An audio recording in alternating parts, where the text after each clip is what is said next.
In the previous video, we talked about how the relationship between America and Europe is essentially the Roman-Greek dynamic playing out again. But that framing only accounted for half of Rome's world, because Rome didn't just have Greece, it had Persia, and Persia was an entirely different problem. Greece was a civilization Rome could absorb. It conquered, admired, copied, and ultimately folded it into its own identity. Persia was something Rome could quite never do that to. Too large, too ancient, and too convinced of its own civilizational validity to be overridden by anyone, even including Rome. If Europe is America's Greece, then China is America's Persia, and that makes for a much more interesting, but also much more unsettling comparison.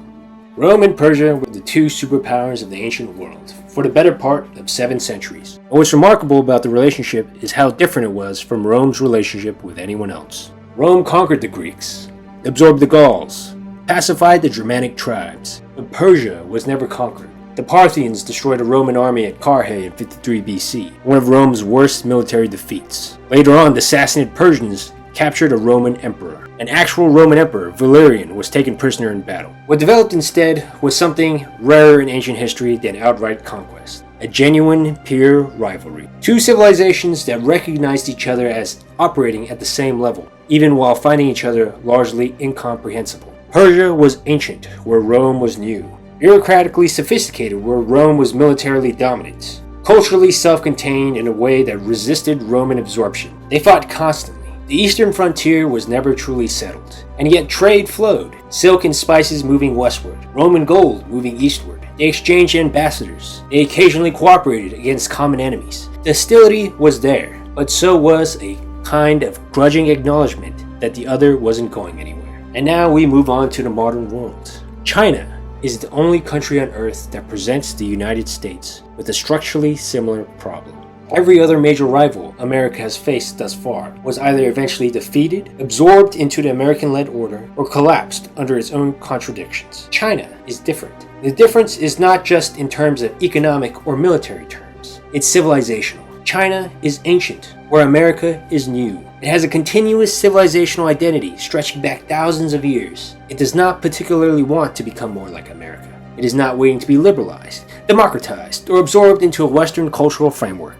The Romans found this quality in Persia deeply disorientating. An enemy you can defeat in battle, but cannot culturally overwrite, is a fundamentally different kind of problem.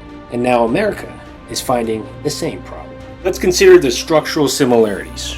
Rome and Persia shared a long contested frontier, the Euphrates roughly, where neither could establish permanent dominance.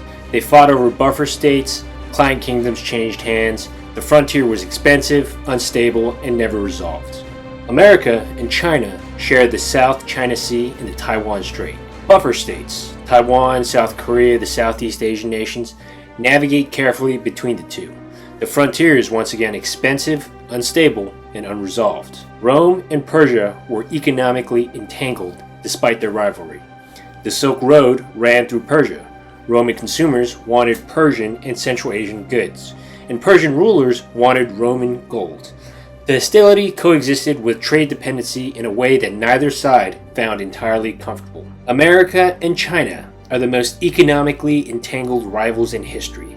The supply chains, the treasury bonds, the trade volumes, two countries that genuinely cannot fully decouple from each other, and both know it.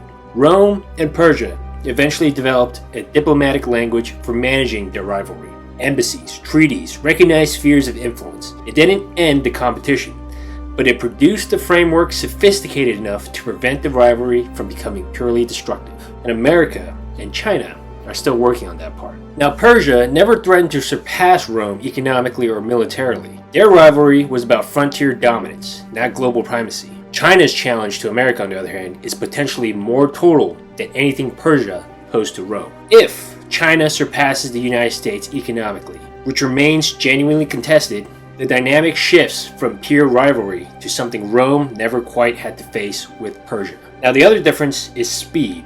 Rome and Persia had centuries to develop their relationship. America and China are running the same civilizational game, but in decades, with nuclear weapons and economic interdependence complicating every move. But the core psychological dynamic, two civilizations that cannot conquer each other, cannot fully understand each other, but cannot afford to ignore each other. That part maps out almost perfectly. Now, Rome never solved Persia, but the rivalry outlasted both empires in the sense that the questions it raised were never fully resolved. America has not solved China. It will not absorb it, democratize it, or make it disappear. The question is whether it can do what Rome and Persia eventually learned to do: compete seriously while building just enough mutual recognition to keep the rivalry from becoming something worse. Thanks for watching.